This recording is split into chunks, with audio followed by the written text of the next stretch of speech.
Hi guys, this is iCoach and I welcome you to this exciting episode. If you missed my previous episode, please go back to my YouTube channel and watch it. And if you have any question, please leave it in the comment section and I'm more than happy to help you navigate your way through.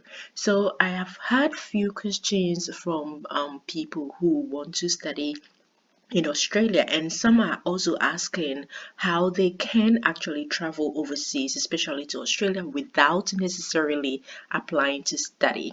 Well, I've got some good news. Today, I'm dedicating this episode to people who are professional teachers in their home country. So, if you are a teacher and you're thinking of migrating to Australia to continue your profession here, then you're welcome to watch this episode. And I'll be doing most of my subsequent episodes on other professions as well, like nurses, like carpenters, like chefs, and other very important professions that are really needed here in Australia. For this episode, I'm dedicating it to anyone outside Australia who is a professional teacher and wants to migrate to Australia to continue their teaching profession. This is iCoach. Remember to subscribe to my channel and make sure you have liked all my videos and share it to anyone who may be interested.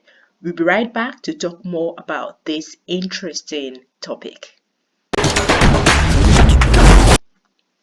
Hi guys, you're welcome back. This is the iCoach. Like I said, this episode I'm dedicating it to all teachers outside Australia who intend to travel without necessarily applying to study. They just want to migrate to Australia with their teaching qualification. So there is a way out. There is a way to migrate to work in Australia with your teaching profession.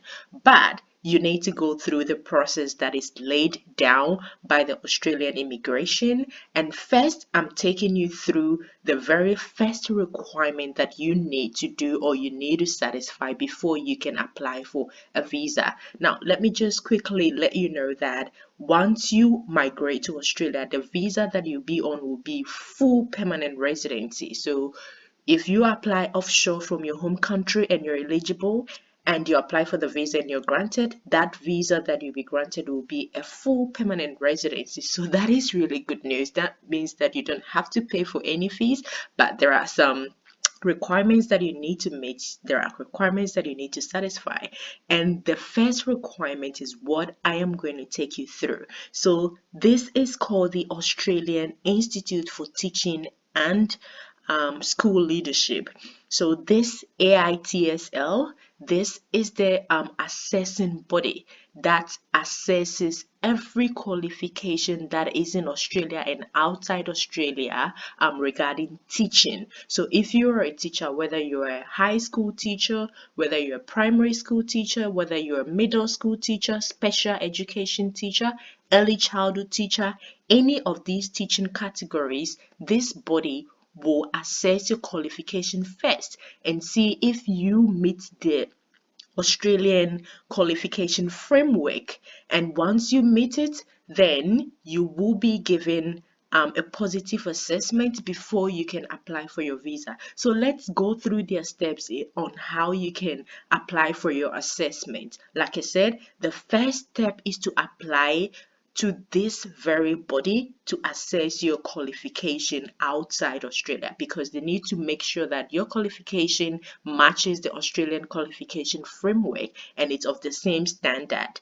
So let's go straight to Migrate to Australia and then we can check the various requirements. So this is the page. I'll leave this link in my YouTube page description section. You can click on it and read more about it. So I'll take you down straight to um, apply for this skill assessment for migration. So anyone who is an early childhood teacher, primary school, middle school, secondary school, special needs, teacher of the hearing impaired, teacher of the sight impaired, special education teacher, anyone in this chosen occupation, you will need to have your qualification assessed by this body. Without this assessment, you cannot apply for visa because you'll be asked if your qualification has been assessed and you have received a positive outcome. So I'm going to use one of these categories or occupation as an example. So I'll click on the first one, which is early childhood teacher or a preschool teacher. Once I click on that, we will see the requirement, and then it will be similar to all of them. You just have to click on any of them that applies to you and look out for the requirement. So let's do the first one, and it takes us to this page. Right, so this is assessment for migration applicant checklist. So this is the checklist for early childhood, and this is very current. So you know that this was updated in February 2022. Now I'll scroll down to the checklist here. What does it say? It says that assessment criteria for early childhood pre-primary school teacher. So this is the code. Now before I start from here, let's read what is in that gray color and see what is required. It says, for the purposes of this AITSL assessment for migration, an early childhood pre-primary school teacher is a degree qualified to teach students between the ages birth to 8 years in education programs prior to and in the early years of primary school. So basically, in Australian context, an early childhood teacher is someone who teaches in a school from or between or who teaches students between the ages of 0 to 8 years in any education program. So that is an early childhood teacher or a pre-primary school teacher in the Australian context. So you need to make sure that if you're an early childhood teacher, wherever you're teaching, you make sure that you're teaching between the ages of 0 to 8 years. Now, it says that all applicants will be assessed against two criteria. An applicant must meet both criteria to obtain a successful outcome. So you have to take note of this. You need to make sure you meet all these two criteria to be able to receive a positive outcome. Well, the application is not free. You need to pay for the application fee. So make sure that you have met these criteria before submitting your application. Now, what is the first criteria? Criteria number one is your qualification. And what do they need from you as an applicant? Well, they need you to complete a minimum of 4 years full-time or part-time equivalent higher education. So you must have completed 4 years of a university education. So it can be 2 years of a diploma, 2 years of an advanced diploma, and then maybe 2 to 3 years of a bachelor. So a minimum should be 4 years of full-time or equivalent in higher education. And this must include a relevant initial teacher education qualification and can include other qualifications. Very, very important. Now, the study must include an initial teacher education qualification which is comparable to the educational level of the Australian bachelor education. So you need to make sure you have a bachelor's, at least a bachelor's qualification in teaching. Very, very important. So bachelor's education, bachelor's qualification in education is very different from bachelor's qualification in teaching in the Australian context. So you need to check which one applies to you from your overseas qualification. And this is the level in Australia. The AQF level, it's 7 or higher.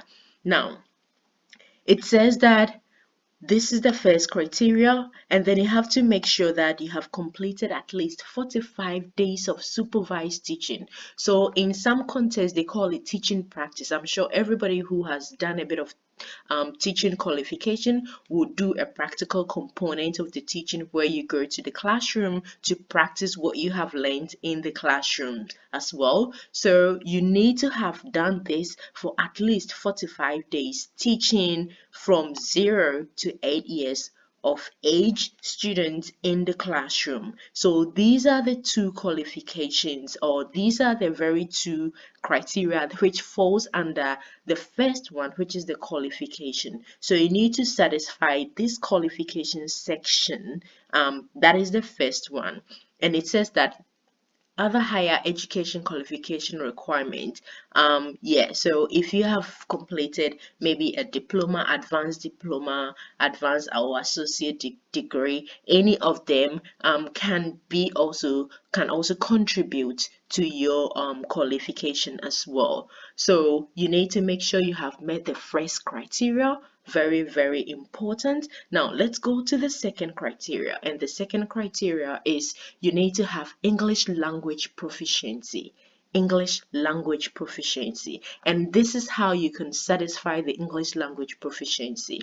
So the proficiency in English language must be demonstrated by one of the following, and the option one is you need to make sure that you have completed at least 4 full years of study, full-time or part-time in higher education, which is in a university, either in Australia, in Canada, in the Republic of Ireland, in New Zealand, in the UK, in the US. So if you haven't completed your qualification in any of these country, then you need to go to option 2, because option 1 is for students who have completed their qualification in English speaking country. If I say English speaking country, I don't mean a country that has got English as an official language. I mean a country that has got English as a native language. So Australia is a native speaker of English, Canada, Ireland, New Zealand, UK, and the US. Their native languages are English. But if you are in a country other than Australia, Canada, Ireland, New Zealand, UK, and the US, then option 2 applies to you. Option 2 applies to you. And for option 2, it means that, or it says that you need to complete this particular test. No other test than this one. So you cannot complete a different test with a similar score. You need to complete this very test, and it's the International English Language Testing System, which is the IELTS test report form that shows a score of at least band 7 for both writing and reading, and a score of at least band 8 for both speaking and listening. So you need to get 7 for reading and writing and 8 for listening and speaking. Very, very important. And what does it say again? It says the test course should be undertaken within 24 months period prior to the submission of your application. So you need to make sure you've completed this very test, have scored these bands, and also taken within 24 months prior to submitting your application. So these are the two main criteria that you need to satisfy.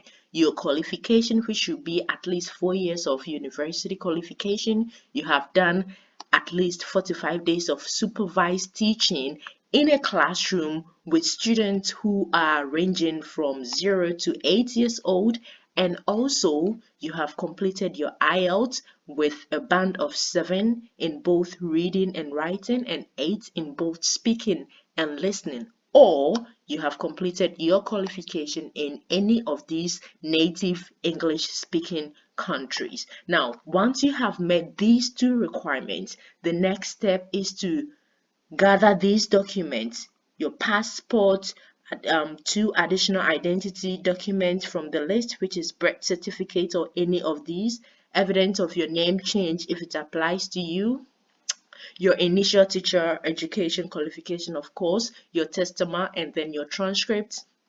You need to obtain evidence of your teaching practice. It has to be on an official letter which is signed and documented.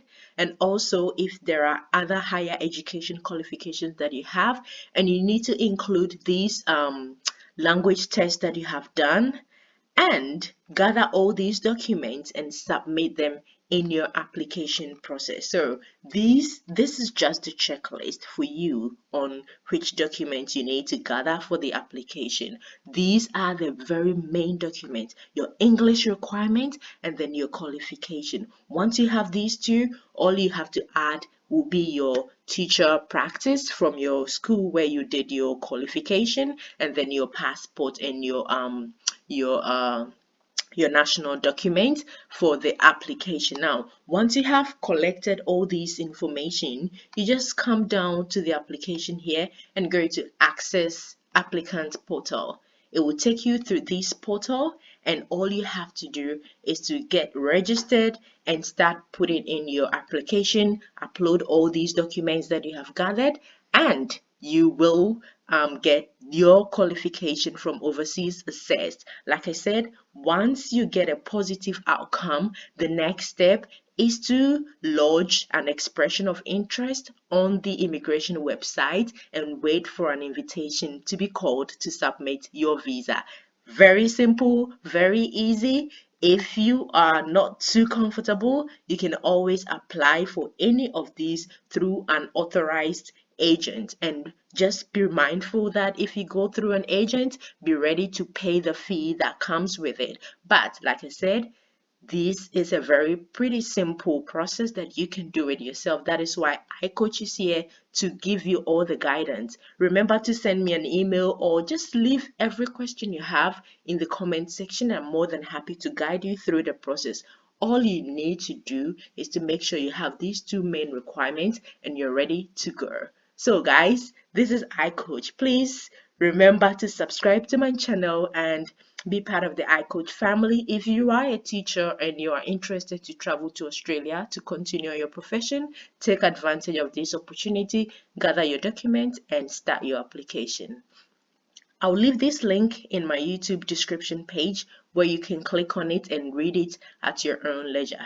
Remember, this is iCoach, and I'll catch you same time next week in my next episode, where I'll talk to you about other scholarship opportunities, and then also in my subsequent episodes I'll be talking to you about other qualification as well and other profession as well on how you can migrate to Australia apart from going through the education system.